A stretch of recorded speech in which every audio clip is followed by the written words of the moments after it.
ವಿಭೀಷಣ, ಇದೇ ಮಹಾತ್ಮರಾದ ಭಾರದ್ವಾಜರ ಆಶ್ರಮ. ಜಯದಾನಂದ ಜಗದಾನಂದ,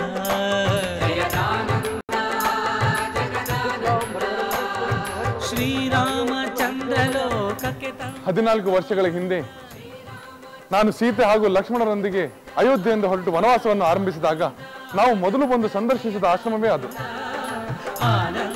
ಇವರ ಆತಿಥ್ಯ ಆಶೀರ್ವಾದಗಳನ್ನು ಪಡೆದು ನಾವು ವನವಾಸವನ್ನು ಆರಂಭಿಸಿದೆವು. ಈಗ ನಾವು ಅಯೋಧ್ಯೆಗೆ ಹಿಂದಿರುಗುತ್ತಿರುವಾಗ ಮಹರ್ಷಿಗಳಿಗೆ ನಮಸ್ಕರಿಸುವುದು ಉಚಿತವಾಗಿದೆ. ಖಂಡಿತವಾಗಿಯೂ ಉಚಿತವಾಗಿದೆ ರಾಮಚಂದ್ರ. ಹರ್ಷ ಅಡಗಿತೋ ಅಡಗಿತೋ ದಶಕಂಠನ ದರ್ಪ, ಮೆರೆಯಿತೋ ದೇವತೆಗಳ ಹರ್ಷ. ಪರನಾರಿ ಚೋರನ ಅಂತ್ಯವಾ ಕಂಡು ಲೋಕವೆನಲಿದಿದೆ ಹರುಷದಿ ಮಿಂದು. ಪರನಾರಿ ಚೋರನ ಅಂತ್ಯವಾ ಕಂಡು ಲೋಕವೆನಲಿದಿದೆ ಹರುಷದಿ ಮಿಂದು. ಆನಂದ ಆನಂದ ಜಯದಾನಂದ, ಆನಂದ ಆನಂದ ಜಗದಾನಂದ. ಆನಂದ ಆನಂದ ಜಯದಾನಂದ, ಆನಂದ ಆನಂದ ಜಗದಾನಂದ.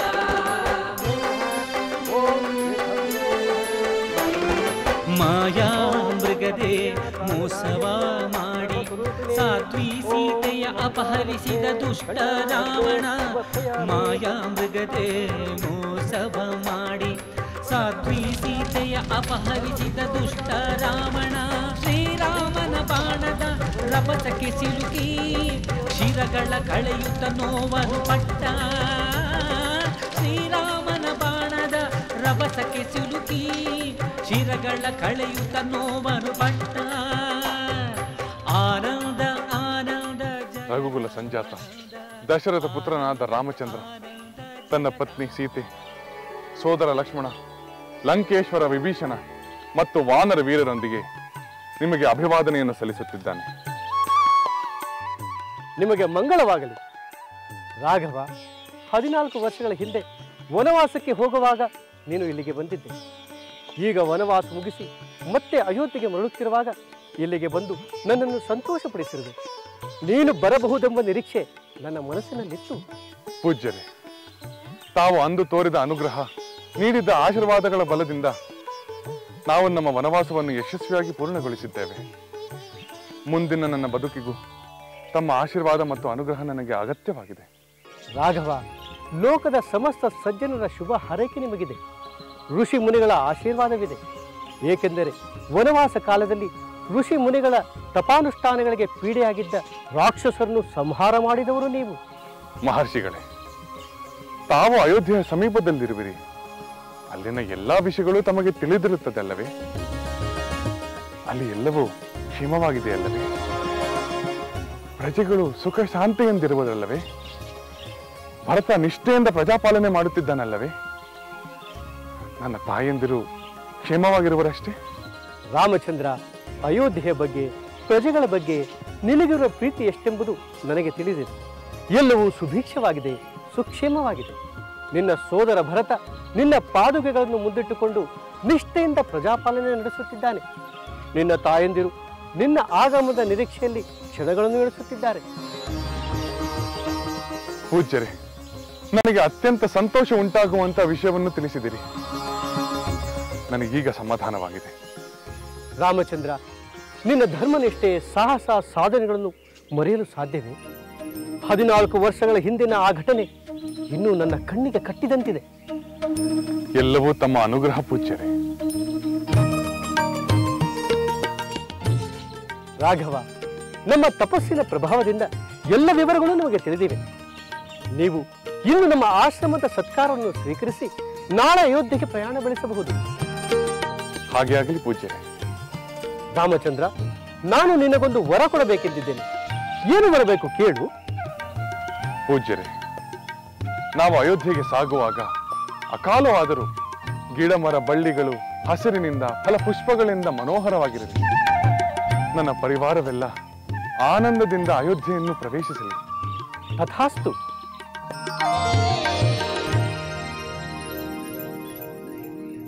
ಭಾರದ್ವಾಜರ ಆದಿತ್ಯ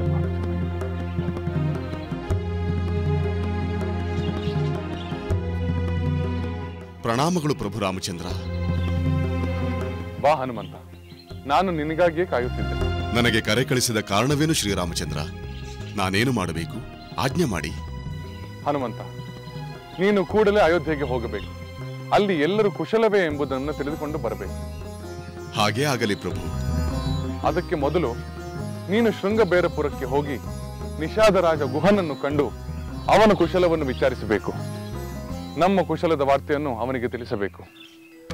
ನನ್ನ ಪ್ರಾಣ ಮಿತ್ರನಾದ ಅವನು ಅದರಿಂದ ಸಂತೋಷ ಪಡುತ್ತಾನೆ. ಆಗಬಹುದು ಪ್ರಭು. ಗುಹನಿಂದ ನೀನು ಅಯೋಧ್ಯೆಯ ಮಾರ್ಗವನ್ನು ತಿಳಿಯಬಹುದು. ಅಲ್ಲಿ ನನ್ನ ಪ್ರಿಯ ಸೋದರ ಭರತನನ್ನು ಕಂಡು ಅವನ ಕುಶಲವನ್ನು ಕೇಳಿ ನಮ್ಮ ಕುಶಲದ ವಾರ್ತೆಯನ್ನು ಹೇಳು. ಅವನು ಬಯಸಿದರೆ ವನವಾಸದ ಘಟನೆಗಳನ್ನು ಸಂಕ್ಷಿಪ್ತವಾಗಿ ಹೇಳು. ಹೇಳುತ್ತೇನೆ ಪ್ರಭು. ಸೀತಾಪಹರಣ, ಸುಗ್ರೀವನ ಸಖ್ಯ, ರಾವಣನ ವಧೆ, ಈ ಎಲ್ಲ ವಿಷಯಗಳನ್ನು ಅವನಿಗೆ ತಿಳಿಸಬಹುದು. ತಿಳಿಸುತ್ತೇನೆ ಪ್ರಭು. ಶತ್ರು ಧ್ವಂಸ ಮಾಡಿ ತಂದೆಯ ಮಾತನ್ನು ನೆರವೇರಿಸಿ ಲಂಕೇಶ್ವರ ವಿಭೀಷಣ ಮತ್ತು ವಾನರ ಬಂಧುಗಳೊಂದಿಗೆ ನಾನು ಬರುತ್ತಿದ್ದೇನೆ ಎಂಬುದನ್ನು ಅವನಿಗೆ ತಿಳಿಸಬೇಕು. ಖಂಡಿತ ಎಲ್ಲವನ್ನೂ ವಿವರವಾಗಿ ತಿಳಿಸುತ್ತೇನೆ. ಅಷ್ಟು ಮಾತ್ರವಲ್ಲ ಮಾರುತಿ, ನೀನು ಈ ಎಲ್ಲ ಮಾತುಗಳನ್ನು ಅವನಿಗೆ ಹೇಳುತ್ತಿರುವಾಗ ಅವನ ಮುಖದಲ್ಲಿ ಮೂಡುವಂತಹ ಭಾವನೆಗಳನ್ನು ಸೂಕ್ಷ್ಮವಾಗಿ ಗಮನಿಸಿ ಬಂದು ನನಗೆ ತಿಳಿಸಬೇಕು. ಆನಂತರ ಅದಕ್ಕೆ ಪ್ರತಿಯಾಗಿ ಅವನು ಏನು ಹೇಳುತ್ತಾನೆ ಎಂದು ತಿಳಿದುಕೊಂಡು ಬಂದು ನನಗೆ ತಿಳಿಸಬೇಕು. ಅದೇಕೆ ಪ್ರಭು? ಅದಕ್ಕೆ ಕಾರಣವಿದೆ ಮಾರುತಿ. ಅವನ ಮುಖದಲ್ಲಿ ಮೂಡುವ ಭಾವನೆ, ಮಾತಿನ ಧೋರಣೆಗಳಿಂದ ಸದ್ಯದ ಅವನ ಮನೋಗತವೇನೆಂಬುದನ್ನು ನಾನು ತಿಳಿಯಬೇಕು. ನೀವು ಹೇಳಿದಂತೆಯೇ ಮಾಡುತ್ತೇನೆ ಪ್ರಭು. ನಾನು ಏಕೆ ಹೀಗೆ ಹೇಳುತ್ತಿರುವೆನೆಂದು ನಿನಗೆ ಅಚ್ಚರಿಯಾಗಬಹುದು ಅಲ್ಲವೇ ಮಾರುತಿ? ಹೌದು ಶ್ರೀರಾಮಚಂದ್ರ. ನಿಮ್ಮ ಸಹೋದರನನ್ನು ಇಷ್ಟೆಲ್ಲ ಪರೀಕ್ಷಿಸಬೇಕೇ? ಹನುಮಂತ, ಸಮಸ್ತ ಸುಖ ವೈಭವಗಳು, ಸಂಪದ್ಯುಕ್ತವಾದ ಸಾಮ್ರಾಜ್ಯದ ಅಧಿಕಾರ ಕೈವಶವಾದ ಮೇಲೆ ಎಂಥವರ ಮನಸ್ಸು ಬದಲಾಗುವುದು ಸಾಧ್ಯವಲ್ಲವೇ? 14 ವರ್ಷಗಳ ಕಾಲ ನಿರಂತರವಾಗಿ ಅವುಗಳನ್ನೆಲ್ಲ ಅನುಭವಿಸಿದ ಮೇಲೆ ಅದನ್ನು ಮರಳಿಕೊಡುವುದು ಕಷ್ಟವೇ ಅಲ್ಲವೇ? ಹಾಗಾದರೆ ಒಂದು ವೇಳೆ ಭರತನಲ್ಲಿ ಅಂತಹ ಭಾವನೆ ಏನಾದರೂ ಇದ್ದರೆ ಅವನೇ ನಿರಂತರವಾಗಿ ಅಯೋಧ್ಯೆಯ ರಾಜನಾಗಿ ಅಧಿಕಾರ ನಡೆಸಲಿ. ವಾನರ ಶ್ರೇಷ್ಠ, ಈ ಎಲ್ಲ ವಾರ್ತೆಯನ್ನು ನಾನು ಈ ಆಶ್ರಮದಿಂದ ಹೊರಟು ಅಯೋಧ್ಯೆಯನ್ನು ಸೇರುವ ಮೊದಲೇ ಬಂದು ತಿಳಿಸುತ್ತೇನೆ. ಖಂಡಿತ ಅಷ್ಟರಲ್ಲೇ ಎಲ್ಲವನ್ನೂ ತಿಳಿಸುತ್ತೇನೆ ಪ್ರಭು. ನಾನು ಹೋಗಿ ಬರುತ್ತೇನೆ.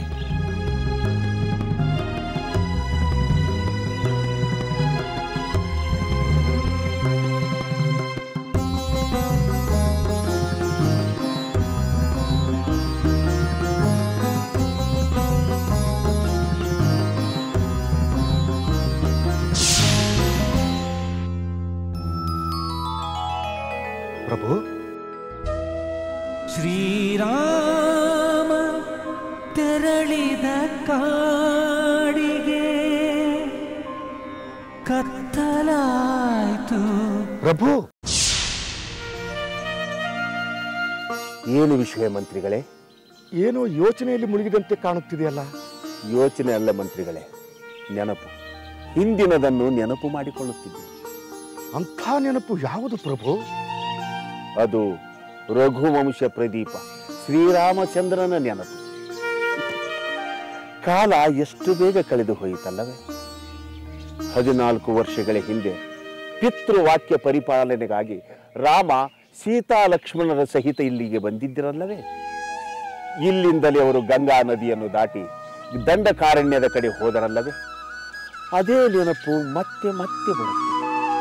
ಹೌದು ಪ್ರಭು, ಅದು ಎಂದಿಗೂ ಮರೆಯಲಾಗದ ನೆನಪು. ಪ್ರಭು, 14 ವರ್ಷ ಆರಂಭವಾಗುತ್ತಿದ್ದಂತೆ ಆ ಲಂಕೆಯ ರಾಕ್ಷಸ ರಾವಣ ಸೀತಾಮಾತೆಯನ್ನು ಅಪಹರಿಸಿದ್ದನಂತೆ.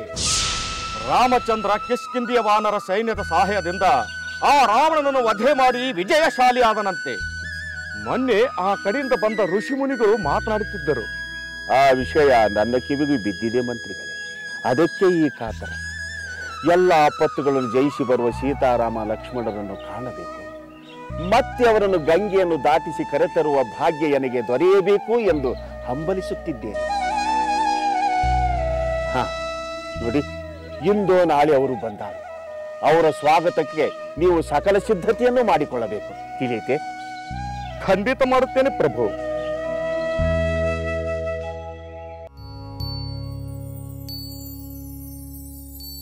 ಆದಿತ್ಯ खगः पुषा गभस्तिमान् सुवर्णसदृशो भानुः स्वर्णरेखा दिवाकरः हिरण्यगर्भः शिशिरस्तपरो ಭರತ, ಏಕೆ ಕಣ್ಣಲ್ಲಿ ನೀರು? ಏನಾದರೂ ನೆನಪಾಯಿತೆ? ಅಮಾತ್ಯರೇ, ಇಂದು ಮುಂಜಾನೆ ಶುಭ ಶಕುನಗಳಾದವು. ನಾನು ನನ್ನ ಇಷ್ಟಾರ್ಥ ಫಲಿಸುವುದೆಂದು ಸಮಾಧಾನಗೊಂಡೆ. ಆದರೆ ಅಕಸ್ಮಾತ್ ನನ್ನ ನಿರೀಕ್ಷೆಗಳು ಎಲ್ಲೂ ವಿಫಲವಾಗುವುದೋ ಎಂಬ ಭಯವು ಕಾಡುತ್ತಿದೆ. ಭರತ, ಏಕೆ ನಿರಾಸೆ? ನಿನ್ನಂತಹ ಸಜ್ಜನನಿಗೆ, ಧರ್ಮನಿಷ್ಠನಿಗೆ ಖಂಡಿತ ನಿರಾಸೆಯಾಗುವುದಿಲ್ಲ. ದೇವತೆಗಳು ನಿನ್ನ ಸದಾಶಯಕ್ಕೆ ಬೆಂಬಲ ನೀಡುತ್ತಾರೆ. ಅದಿರಲಿ, ಏನದು ನಿನ್ನ ಅಂತಹ ಇಷ್ಟಾರ್ಥ? ಇದೇನು ಅಮಾತ್ಯರೇ, ಹೀಗೆ ಕೇಳುತ್ತಿರುವಿರಿ? ನನ್ನ ಅಂತರಂಗದಲ್ಲಿ ಸದಾ ಸ್ಥಿರವಾಗಿ ನಿಂತಿರುವ ಇಷ್ಟಾರ್ಥ ಯಾವುದೆಂದು ನಿಮಗೆ ಗೊತ್ತಿಲ್ಲವೇ?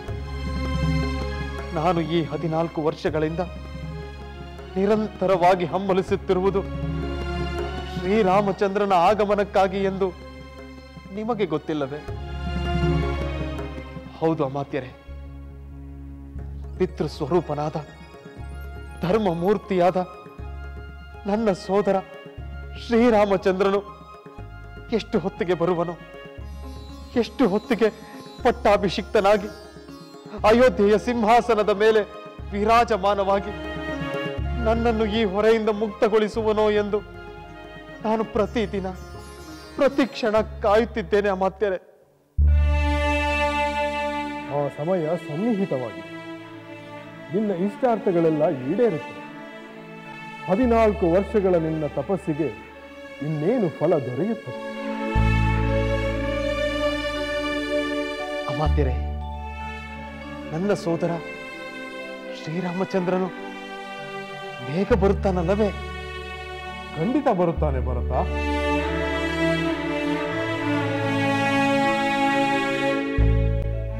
ಆದರೂ ನನ್ನ ಮನಸ್ಸಿನಲ್ಲಿ ಏನೋ ಸಂದೇಹವಿದೆ ಅಮಾತ್ಯರೇ. ಸಂದೇಹವೇ? ಏನದು ರಾಜಕುಮಾರ? ನನ್ನ ಸೋದರನ ಸ್ವಭಾವ ನಿಮಗೆ ತಿಳಿಯದೆ ಅಮಾತ್ಯರೇ. ಅವನು ಎಂಥ ಉದಾರಿ, ತನಗಾಗಿ ತನ್ನ ಸ್ವಾರ್ಥಕ್ಕಾಗಿ ಎಂದೂ ಏನನ್ನು ಬಯಸದವನು. ಒಂದು ವೇಳೆ ಇಷ್ಟು ವರ್ಷಗಳಿಂದ ನಾನೇ ರಾಜ್ಯವನ್ನು ಆಳುತ್ತಿರುವುದರಿಂದ ಮುಂದೆಯೂ ನಾನೇ ಆಳಿಕೊಂಡಿರಲಿ ಎಂದು ಅವನು ಇಲ್ಲಿಗೆ ಬಾರದೆ ಹೋದರೆ? ಇಲ್ಲ ಭರತ, ಹಾಗಾಗಲಾರದು. ನಿನ್ನ ಸ್ವಭಾವ ಎಂತಹುದು ಎಂದು ರಾಮನಿಗೆ ತಿಳಿಯದೆ ಅವನಿಗಾಗಿ ನೀನು, ರಾಜಮಾತೆಯರು, ಪ್ರಜೆಗಳು ಎಲ್ಲರೂ ಕಾತರದಿಂದ ಕಾಯುತ್ತಿರುವುದು ತಿಳಿದಿರುವುದಿಲ್ಲವೇ? ಅಂತಹ ಯೋಚನೆಗಳನ್ನೆಲ್ಲ ಬಿಡಿಸು.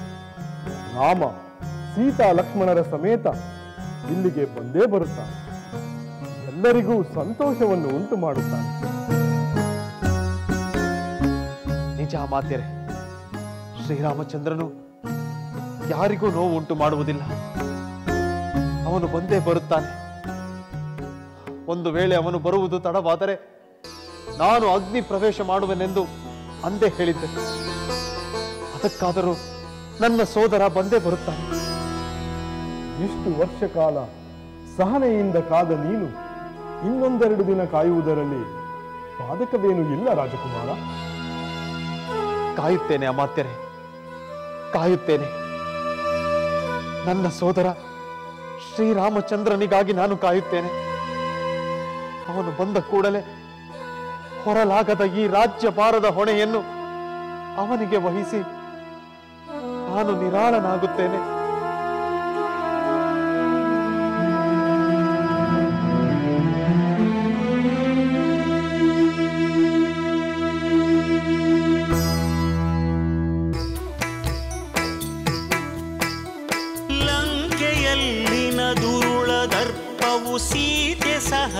ಸೋತಿತು. ಅಂಕೆ ಇರದ ಅಸುರ ಕುಲವು ರಾಮ ಬಾಣಕ್ಕೆ ಅಡಗಿತು. ದೂರವಿರಲಿ ಸನಿಹವಿರಲಿ ರಾಮ ಹೃದಯ ನಿವಾಸಿನಿ. ಯುಗವು ಯುಗವು ಸಾಗಲಿ ಅಕಳಂಕ ಪ್ರೇಮ ಪ್ರಬೋಧಿನಿ. ಅಮರ ಗಾಧೆ ಧರಣಿ ಜಾತೆ ಸಾಧ್ವೆ ಸೀತೆ ಸುಚರಿತೆ. ಸಹನ ಶಕ್ತಿ ಪತಿಯ ಭಕ್ತಿ ಲೋಕಮಾನ್ಯ ವಂದಿತೆ.